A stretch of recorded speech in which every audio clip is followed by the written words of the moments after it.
மீன ராசியில் பிறந்தவர்களுக்கு இன்றைக்கி எப்படி இருக்க போகுது அப்படின்னு பார்த்தீங்கன்னா, கொஞ்சம் டென்ஷன் இருக்கும். அதாவது உங்களை திருப்திப்படுத்த முடியாது. அப்படி நீங்கள் எதையும் ஒரு பிரம்மாண்டமாக செய்யணும், வித்தியாசமாக செய்யணும்னு நினச்சி செய்யாமலே போயிடுவீங்க.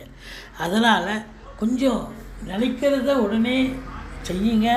குரு 2ல் இருக்கிறதால குடும்பத்தில் நிம்மதி, சந்தோஷம், குதூகலம், உறவினர்கள், அதே நேரத்தில் நண்பர்கள் இவங்களால் வீட்டுக்கே வருவாங்க. சந்தோஷமாக இருக்கக்கூடிய ஒரு சிலருக்கு குறுகிய தூர பயணமோ நீண்ட தூர பயணமோ ஏற்படும். ஆலய வழிபாடுகள் செய்வீர்கள்.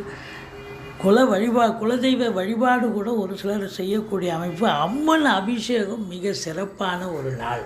இன்றைக்கி பார்த்த வரையிலும் உங்களுக்கு ஓம் நம சிவாயம்னு சொன்னீங்கனாலும் சிறப்பு தான். ஏன்னா சந்திரன் நல்ல நிலையில்